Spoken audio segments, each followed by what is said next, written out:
Mega daughter Niharika కొండ నిర్మించిన తాజా చిత్రం రాకాస బాక్స్ ఆఫీస్ వద్ద మంచి స్పందనను రాబడుతూ రెండో వారంలోకి విజయవంతంగా అడుగుపెట్టింది.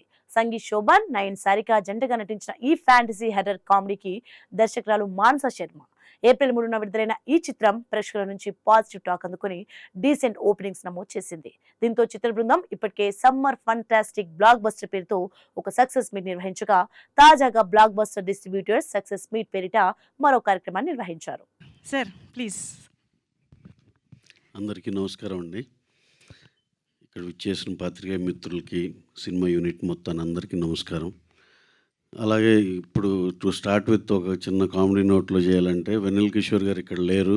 ఆయన తరపున నేను మాట్లాడాలంటే, ఆ పంచ్ ఏదో వేస్తా బ్రహ్మాజీ గారు ఏదో కంచంలో ఉందంతా అయిందే అయ్యని తర్వాత చాలా గ్యాప్ వచ్చింది. ఏంటంటే వయసు రీత్యా కొంచెం అది గుర్తు రావటం లేట్ అయింది. మూడోది అంటే బాగుండదని మూడు అక్కడి నుంచి తీసుకుంటున్నాను.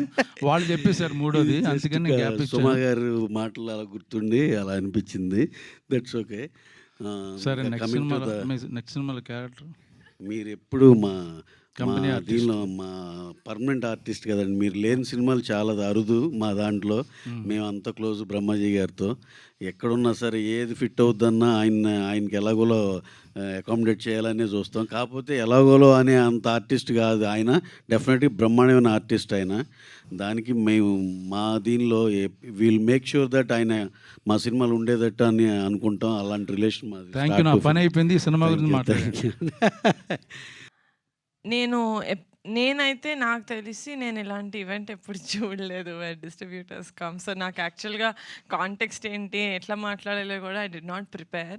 బట్ నాకు కుదిరితే మా సినిమాకి వచ్చి చూసిన ప్రతి ఆడియన్స్కి నేను వెళ్ళి థ్యాంక్ యూ చెప్పేదాన్ని. బట్ అది కుదరట్లేదు కాబట్టి ఆడియన్స్కి నచ్చిందా లేదా దాని రిజల్టే మా డిస్ట్రిబ్యూటర్స్ బీయింగ్ హ్యాపీ. కాబట్టి ఐఎమ్ థింకింగ్ ఈ స్టేజ్ మీద మా డిస్ట్రిబ్యూటర్స్కి thank you so much, my heartful thanks చెప్తూ మా సినిమాని థియేటర్లో చూసి ఎంజాయ్ చేసిన ఆడియన్స్ అందరికీ కూడా థ్యాంక్స్ చెప్తున్నాను.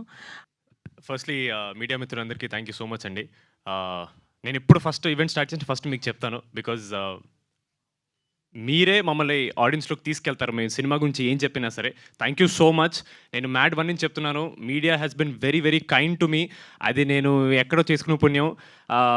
ఐఎమ్ రియలీ హ్యాపీ దట్ మీ అందరు నా వెనకాల నన్ను సపోర్ట్ చేస్తున్నారని. I will definitely try to do better films. మిమ్మల్ని ఎప్పుడు అరే మంచి హీరోని సపోర్ట్ చేస్తున్నారా, వీడు పెద్ద అవుతారా అని మీరు నమ్మేలా నేను చేయడానికి ట్రై చేస్తుంటాను. Thank you so much to the media. Actually ఇందాక ఇక్కడికి వచ్చే ముందు నిహార్ గారు నేను మాడుకున్నాం, ఇది మన డిస్ట్రిబ్యూటర్స్ ఈవెంట్ అండి, వాళ్ళని బాగా అప్రిషియేట్ చేయాలి, పాపం చాలా కష్టపడ్డారు, వాళ్ళ గురించి చాలా మాట్లాడాలని. నాకు తెలియదు ఆవిడ నా గురించి మాట్లాడతారని. ఇప్పుడు నేను ఆక్వర్డ్ ప్లేస్లో ఇరికిపోయాను. నేను డిస్ట్రిబ్యూటర్స్ అంటే ఈ టైంలో సినిమా చేయడం చాలా ఈజీగా ఉంది, బట్ సినిమాని మార్కెట్ చేయడం చాలా కష్టంగా ఉంది. అందులోనే ఈ స్కేల్లో సినిమా అంటే సంగీత్ గారికి 2 సూపర్ హిట్స్ వచ్చిన తర్వాత ఈ సినిమా చేయడం జరిగింది. బట్ సినిమా చేసేటప్పుడు మోస్ట్ ఆఫ్ ది ఇండస్ట్రీలో చాలామందికి తెలుసు, చాలామంది డిస్ట్రిబ్యూటర్స్ ఎవరు కూడా ధైర్యంగా సినిమా చేయడానికి అయితే ఎవరు రాలా.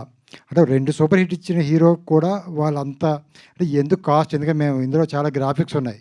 ఈ మధ్యకాలంలో మరి గ్రాఫిక్స్ సినిమాలను ఏం భయపెట్టినాయో తెలియదు, కానీ ఈ గ్రాఫిక్స్ ఎలా ఉంటాయి ఏంటి అని ఒక చిన్న భయం ఉంటుంది. పై స్కేల్ ఎక్కువ, పెద్ద బడ్జెట్స్ ఎక్కువ చెప్తున్నారు అనే ఒక దాంట్లో వాళ్ళు చాలామంది డిస్ట్రిబ్యూటర్లు వెనకడికి వేసినప్పుడు సుబ్బారెడ్డి గారు ముందుకు వచ్చి, కాదండి మీ కమిటీ కుర్రలు మేము చేసాము, మాకు చాలా చాలా లాభాలు తెచ్చిపెట్టింది, కాబట్టి ఈ సినిమా కూడా మేమే చేస్తామని చెప్పి అడిగారు. అందుకే ఈ సినిమా ఆయనకి ఇవ్వడం జరిగింది. ఆయనతో పాటు ఇందులో చేసిన చాలామంది డిస్ట్రిబ్యూటర్స్ మాకు కమిటీ కుర్రలు చేసిన వాళ్ళే.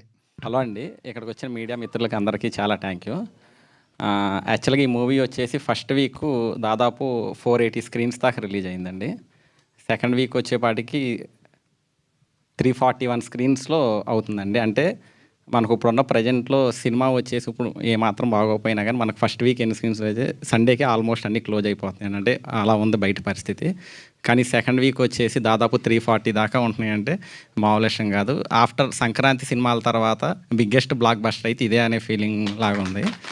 అండ్ అట్లానే మా డిస్ట్రిబ్యూటర్స్ అందరూ కూడా ఆల్మోస్ట్ అందరూ బ్రేక్ ఈవెన్ అయిపోతారు. ఈరోజు రేపటికి అందరూ బ్రేక్ ఈవెన్ అయిపోతారు. అండ్ మండే నుంచి ఆల్మోస్ట్ అందరూ లాభాల్లోకి వెళ్తారు. ఇంత మంచి టీము, ఇంత organised team, well mannered team నేను ఎప్పుడు చూడలేదు. మా ప్రొడ్యూసర్ ఏముందంటే బ్రహ్మాజీని ఇబ్బంది పెట్టకండి, ఈవెంట్లకి అని లేకపోతే ప్రమోషన్కి పిలవకండి, ఆయన ఎప్పుడు ఫ్రీగా ఉంటే ఆయనే వస్తాడు అన్నది. అంత ఈ మధ్యకాలంలో ఎవరు ఆ మాట అనరు, ప్రతిదానికి రమ్మంటారు. ఇప్పుడు తప్పదు వెళ్ళాలి. బట్ తను నాకు ఇచ్చిన ఇది ఒక ఏమంటారంటే చిన్న గౌరవం మాట, అనవసరంగా ఇబ్బంది పెట్టకండి బిజీగా ఉన్నారని. బట్ టీముని చూసి నాకు ముచ్చటేస్తుంది. నాకు తెలిసి ఏ హీరో కూడా ఇలాగా డే అండ్ నైట్ ఎక్కడ చూసినా చిన్న పెద్ద కొన్ని పెద్ద ఈవెంట్లకి అటెండ్ అవుతారు, అన్నిటికి చిన్న చిన్న యూట్యూబ్ ఛానల్కి చిన్న రీల్స్కి పెద్ద ఇంట్రెస్ట్ చూపించరు. పాప హీరోయిన్, శ్రీను, డైరెక్టరు, మా ప్రొడ్యూసరు, వీళ్ళందరూ ప్రతి నిమిషం పొద్దున్నుంచి చూస్తే సాయంకాలం వరకు అన్ని ఛానల్స్లోని, అన్ని ఈవెంట్లోని, అన్ని థియేటర్లోని నేను కెరియర్లో ఫస్ట్ టైం చూసిన ఇంత మంచి పబ్లిసిటీ చేసిన సినిమా ఏమీ లేదు యాక్చువల్గా. సినిమాని ఇప్పుడు ఎవరు థియేటర్ రావట్లే యాక్చువల్గా, చాలామందికి చాలా బాగుంటే చూస్తున్నారు, లేకపోతే ఓటీటీ అంటున్నారు అన్నమాట. యాక్చువల్ ముఖ్యంగా ఫన్ సినిమాలు కూడా ఓటీటీ అంటున్నారు. బట్ ఈ సినిమాని ఈ టీం అంతా థియేటర్కి తీసుకొచ్చారు, అది చాలా ఐఎమ్ వెరీ హ్యాపీ అన్నమాట. మొన్న రాజమండ్రిలో షూటింగ్ చేస్తుంటే డైరెక్టర్కి చెప్పాలి, 2 సార్లు చూసామండి, నవ్వుకున్నాం అంటున్నారు లేడీస్ అందరూ. సో థ్యాంక్ యూ, నాకు ఒక మంచి క్యారెక్టర్ ఇచ్చారు. మళ్ళీ నెక్స్ట్ సినిమాలు కూడా రాస్తారని అనుకుంటున్నాను. అది ఇంకా ఇందులో యాక్ట్ చేసిన వాళ్ళందరూ. Today is our distributors day. Thank you so much అండి అందరికీ. మేము ఎక్కడో మా ఇంట్లో ఎక్కడో గదిలో రాసుకునే స్టోరీని మీరు ఇవాళ ఫ్యామిలీస్ అందరి దగ్గరికి తీసుకెళ్ళి, ఒక అమ్మాయి రాసిన స్టోరీ ఇది. నేను మొన్న థియేటర్స్కి వెళ్తే ఆడవాళ్ళందరూ హ్యాపీగా వచ్చి నవ్వుకుంటున్నారు. ఫ్యామిలీస్ యూజువల్లీ రారు. మా అమ్మని అడిగినా కూడా ఇప్పుడు ఏం వెళ్తానులే సినిమాకి అనే టైం వచ్చేసింది ఇప్పుడు. అలాంటిది ఫ్యామిలీస్ అందరూ వచ్చి సినిమా చాలా ఎంజాయ్ చేస్తున్నారు. నిజంగా అదంతా మీకేనండి. Thank you. పింక్ ఎలిఫెంట్ ఒక స్టెప్ తీసుకొని మా డ్రీమ్ని రియాలిటీలోకి చేద్దామని ఒక స్టెప్ తీసుకుంది. ఆ డ్రీమ్ మొత్తం మీరు కంప్లీట్ చేశారు. థ్యాంక్ యూ సో మచ్ అండి. Thank you.